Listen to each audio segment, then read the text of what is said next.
Oh, look at all the friends. There we go. And it's this game. Oh Totally shit! not. I didn't start it. There we go. Are you using? Oh, you're using the cool. Aha. Oh, There we wow. go. You're So small. Yeah, yeah. We're tiny. You're the fucking head honcho here. So It's let's your see. gameplay. Look at him. Who's Whose gameplay? gameplay? Whose gameplay? This is internet's gameplay. Oh, yeah, Good so job, good. internet. I will tell you whose gameplay it is in a little bit after your review. It's It's yours. none of our gameplay. Oh, okay, good. Hi. Wait, what is this? This is the wrong review. Review outline. That's me. I'm just gonna pretend it's not Goof Troop. Oh my lord. He's like the entire time. He's like, "Go trip it." Goof Troop. Warriors. Oh shit! I was reviewing the wrong game. Welcome everybody to my review of a game. So I'm going to be reviewing Hyrule Warriors: Age of Calamity. I just want to. I see you editing it right now. I just want to say I did not beat the game yet, and it's okay because I did get a nice chunk out of it, and I feel like I can now adequately grade the game, barring the finale of the story. So, like, basically, if you spoil it, I'm going to kill you. But I can pretty much review it adequately up until the story ending. So here we go, guys. Let's see. When was this game? You got to type faster. I can't read. I'm just kidding. Where is it available for? Okay, so this is only on the Switch. This is going to be a Switch exclusive. If you like Zelda at all, you know that you can only play Zelda on Nintendo consoles. Pretty much a reason to own them. So I totally think that you're going to need one of those. And then where is it available? How much? It came out on what? Came out last month, November 20th, I think. And it's $60 retail, so nothing crazy. Let's see. Played on Switch, $60 cartridge. What do I like about the game? It's a good game. No, this is kind of broad. Has it always been worded like this? Yes. Okay. Okay. Yeah, I've totally done reviews on this channel before. I'm just kidding. Okay. What do I like about the game? Okay. So, like Paul was saying, we were kind of expecting this to be at least as good as the last Hyrule Warriors, right? So, honestly, I did think this is the best Dynasty Warriors game ever. Just because it really sinks itself into the world so well. And I mean, there hasn't really been a great Dynasty Warriors game, in my opinion. Great graphics, great story, and all that in a while. So like this one kind of fills the niche for me. It doesn't feel like a mashed together game like the last Hyrule Warriors did. So if you were just worried about getting a mashup and you're like, oh, cool, all the references ever made, like here's a bunch of references and Link's just like a soldier. That's like fine. That's what the last one was, though. This one is very much story driven, and it even uses so many aspects from Breath of the Wild 1 that it's just like uncanny. Like the map, the way it does like mission systems, like all the markers on the map, like it just really reminds you that it is still a Zelda game in a lot of really cool ways. So I did like that a lot. Like even cooking and like, the armor fuse. This is something cool. So you can actually fuse weapons together. And I'm thinking this is going to be kind of a hint at what we can get in Breath of the Wild 2. I don't see why they would tease us with something like a blacksmith in this game when obviously it's a fighting game. But if there wasn't going to be some kind of way to enhance your weapons in the second one, I don't know. I would love to see even some of these features leak into the next game. Paul mentioned also that it's like just like a hyper version of Breath of the Wild. So like basically, if you liked Breath of the Wild but found it to be too slow and the combat to be pretty mundane, which I think it doesn't even come close to like Ocarina of Time, let alone Wind Waker in combat. Like Wind Waker reigns supreme for me and like how amazing and efficient combat is. But this really kind of just adds all the speed necessary to like from the other Zelda games and makes it like a super hyper combat Zelda game. It really does feel like you're playing a true Zelda game at all times. Let's see. What didn't I like about this game? Real quick, it's pretty mission based. So if you're not like a fan of going boop, boop, boop, and so me as a completionist, I am like boop, boop, boop, do all the missions for each character, switch characters when I can, try and level everyone up, get everything. It can be kind of like a lot, so that kind of stuff can add up to just like a longer gaming experience. Like we were saying, I don't know if we even recorded when we said this, but it's 20 hours for the regular game, 30 if you want to like beat everything, and then like 100% is 60. So like I'm the type of guy that like would basically triple my gameplay time just to collect all the side quests. So like to me, that's a lot. That's a lot of stuff. But I mean, endless, gameplay if you're into that. So I would say it's a slight knock against it, though, that it's not just seamless story and some of it is side questy. But again, something we did expect and it's a cool way to also level up your character. So it's kind of a catch-22. Gameplay is so smooth. Again, it feels like Hyper Zelda. You can interact with like obstacles and stuff, and even jump off walls and do all this amazing like comboing. And really, it feels like at first an arbitrary beat 'em up, and then as soon as you learn your characters, like it's really in depth. And the combat is just super varied. And even Link has like 5 different weapon styles. So you can use like a spear, a two-handed weapon, like a boomerang, even all the shit to kind of mix up the combat. So if you want to play the same character, you can kind of mix it up. The other guys just feel like they're constantly, if you do enough side quests, constantly updating their combos and whatnot. So it really doesn't feel stale. And you're able to literally switch characters on the fly. And some missions are one character and some are like 3 or 4 or 5 characters. And you're just like switching in between all of them. And it's fucking fast. And you can tell the ones you're not playing as on the fly what to do so that when you're ready to switch, it's like right there at the marker. I don't know. There's a lot of That's a huge feature I positives. really like, I is really being like able to that a give lot. commands. Like I don't know if recent Dynasty Warriors games do that, but I like none of the ones that I've ever played do. Oh, me And that's either. I think that's like one element that's missing, cuz like the whole point of this is like the combat's kind of like, you know, I wouldn't say generic, but like it's not like super in depth. What like Dynasty Warriors games have always focused on is the strategy. But Yes. like with only being able to control one character at a time, you don't really get to experience like the full like actual strategy of a real battle. Whereas with this, being able to actually command different troops and you know like source people in different areas of the map allows you to actually do that. And I think it makes it like gives it a whole nother like level of strategy, which is really good. Yeah, I totally agree that and some missions are like so easy that you're just like playing as the one character, and then someone's like, "Help me, this captain's going down over here." And you're like, "Oh shit!" Like I totally forgot I can like delegate all these characters to different areas just to support, like you're saying, this big overmap strategy. And it is really really cool. And then again, once that character is doing that thing, and they can like defend entire whatever's. I don't know if they can beat bosses to my knowledge yet or anything like that, because I usually like switch pretty fast. But like they can pretty much hold like a base for you, I'm under the impression, and like defend it. And then they're right there when you need to switch on the fly, which is instantaneous. Like the character swap is probably the strongest thing next to the gameplay, I guess. But I don't know. There's so many aspects do maintain that Zelda feel, and it just is. It doesn't really feel stale very often. You kind of play with someone until you want to switch, and then you just switch into someone, and you're constantly upgrading their combos and move sets and everything, and experimenting with different ways to play with them. So it's like pretty fresh all the time. Again, haven't beaten it, but I've been playing it for a while, and it feels pretty fresh. And let's see, how is the art? The art is beautiful. I don't think it's as good as Breath of the Wild for some reason. I think like something about the slow textured world, like of just walking carefully through Breath of the Wild, maybe makes it feel like it looks more beautiful. But I do think it's basically as beautiful as Breath of the Wild, with the minus that you cannot climb on anything.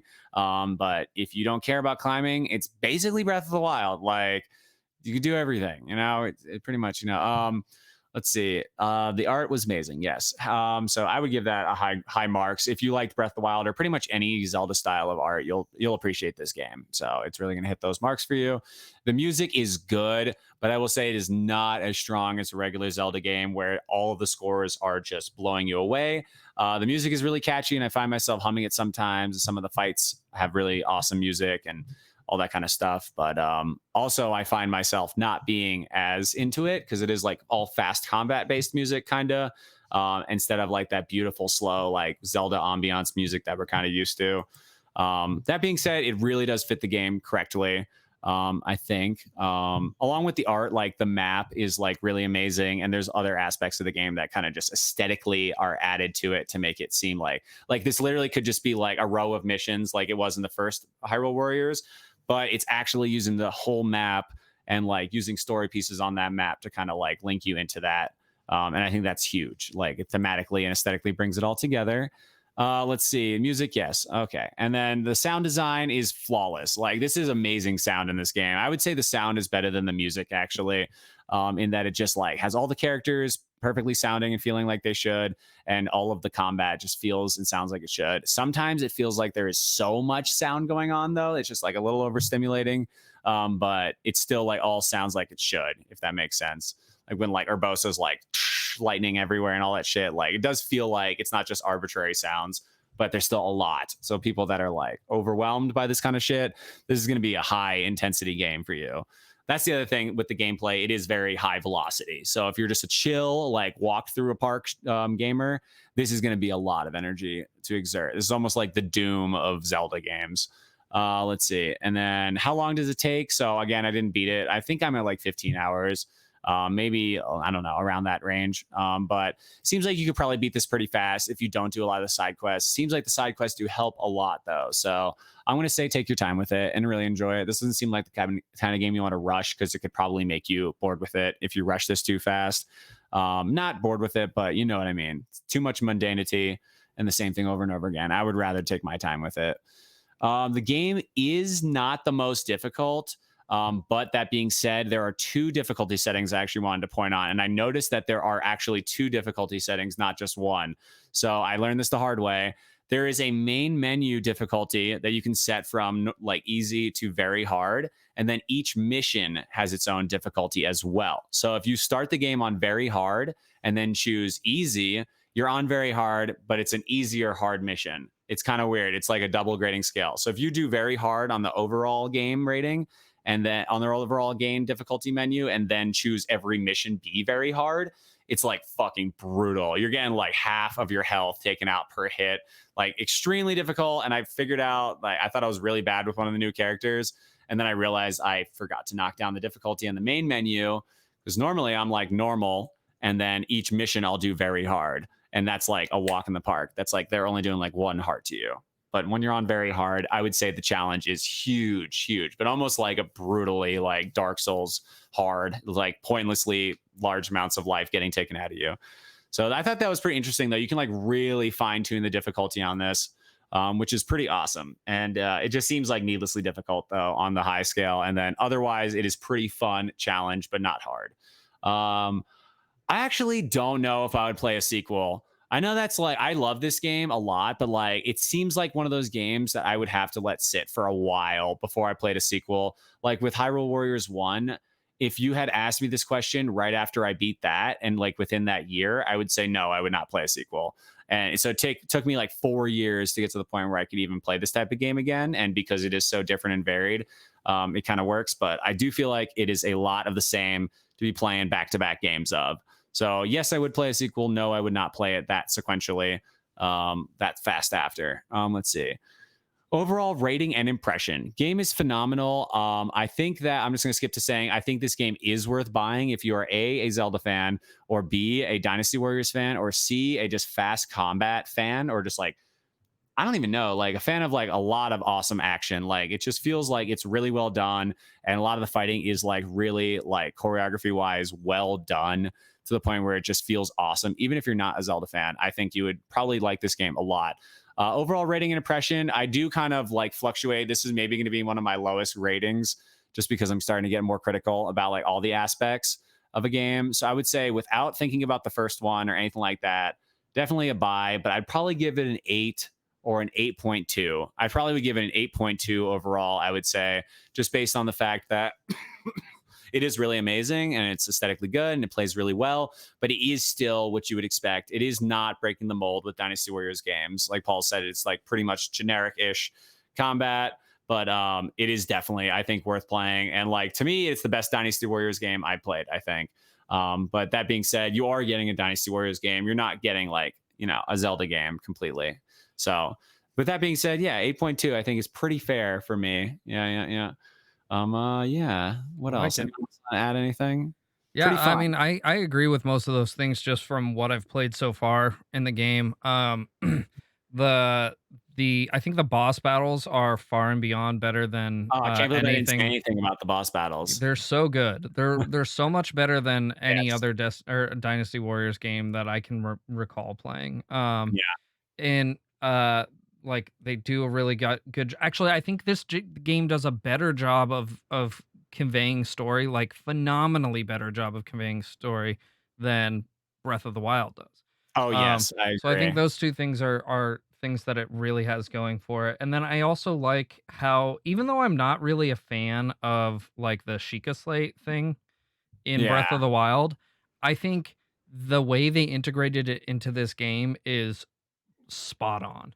Like it's Yeah. perfect. And each character has their own variation of how those Yeah. abilities work too, Yeah, which it almost is seems like intrinsic into like it's like a weapon they know how to use, like as yeah. opposed to like something Link's discovering. It's like, hey, this is like an artifact they know, and that's what's cool about seeing this all in the past. Mhm. Is like all the characters are like truly themselves, and like we're seeing that Breath of the Wild is 100 years later, and they really are like old versions of these characters that don't know as much. And it's like we're seeing them all in their prime, like they literally know how to wield the Sheikah Slate. It's like Mhm. fucking Yeah, badass. absolutely. Yeah, But yeah, yeah, I and mean yeah, that's the variety about is all I have. I think 8.2 is really fair. yeah. Again, I've only played actually if you're watching the gameplay that's going on right now, the mission they just finished, that's as far as I've played into the game and like Uh, maybe a couple other little side things. So, yeah. like I couldn't give my full impression, but yeah, it's I think it's pretty cool. Yeah. But you're right, like Dynasty Warriors games in general, like for me, they're fun games to just have as like a backup if I just want to go kill 10,000 things. Um, but it's not like I'm like if I finish one, I'm not like I need to play the next one. Yeah, You exactly. know, It like kinda puts a damper on wanting to, like, play them in succession. mhm, You get so much out of one, and you're like, "Okay, well, like, are they any different?" It's like kinda like Smash Bros. Like, if mhm, another Smash Bros. Came out, like, every year, you'd be like, "Ah," it kinda ruins the effect. yeah. Touching on the story thing, though, real quick, I think that they absolutely I didn't even think about that. They absolutely nailed how to tell a story in Zelda again, and I was like, why did it take a side spin-off game to like remind them how to do this? So Yeah. you're really incrementally doing the quest, and it is feeding you story like in a chronological order. It's not arbitrary. Like Breath of the Wild had arbitrary story pieces that you had to like recover your memories and shit. And this was more like if you complete a mission, you get some story, and like it's like guiding you. Yeah, You the need story that in more Breath of the Wild, if you wanted the full story in Breath of the Wild, you had to really hunt that shit down. Some of that yeah. stuff is hard to find. Like finding all those memories is a pain in the ass. Wandering Like, around a field for like an hour or dude, so. it is Like, not an easy task. And so like to get the full story out of that, like you could go throughout the entire game of Breath of the Wild and get like little to no story, oh, I you know? did. Yeah. Right. Right. Yeah. My first playthrough, I did two. So I did the Gerudo place third. So I did water, air, and then Gerudo. And when I got to Mhm. Gerudo, I noticed one of the memories there, and I was like, "There's memories everywhere." And I like literally was my first memory on the third dungeon. Yeah. I was like, "Are you fucking kidding?" I one time looked up a memory and like looked up the map of where it was on Google and could not find it, and I was still like running around and like I Same. had the map for it. Yeah, Like, what I've the fuck? finally recently when I went back to play it because I went back to actually finish the game because I basically got to the end of the game and stopped playing because I knew there was DLC coming out and I wanted to wait for the DLC.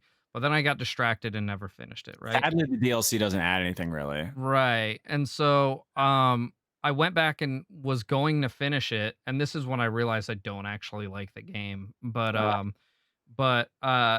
I one of the things I did do was find all the memories, because I had gotten, like, 2 or 3 of them in my original playthrough, and tried to find 1 or 2 more, but just fucking couldn't, and I actually used a walkthrough to find them. And even with the walkthrough, it was still very difficult Yeah, to find a couple of the memories. Like, I can only imagine, like, going into that game blind and wanting to get everything and just like spending hours and hours and hours just yeah. looking for those stupid things. Stupid. There was the biggest complaint about Wind Waker, which is arguably one of the best Zelda games, was in the original, like they scatter all the Triforce pieces into random locations. Basically, you have to find maps and get them all. And it's like one of the longest parts of the game was collecting and piecing together the Triforce. And like it was known that that was an annoying part of the game. And then Breath, just to have it be brought back in an even worse way, where you're like Mhm. exploring every fucking inch of a field. It's like I thought they would have kind of learned their lesson on making you do something like that, but then they also don't make it like needed. So it's like if you're not going to even make me play the story, that's like come on. I don't even have to play the story. That's fucked Right. up. Yeah. Like that to me like is losing a large portion of what makes Zelda Zelda, and it's like 2 has got to step it up hard. They know this. It has to be a very good sequential storyline. There's some extra shit cool, but like we want to know what's happening at all times, especially when Ganondorf is involved. Like, come on. Right. For sure. I agree. Potential is there. Right on. Any closing statements about it real quick, or should we move good. on? We good? Let's move on. Let's play Excellent. it. Boom.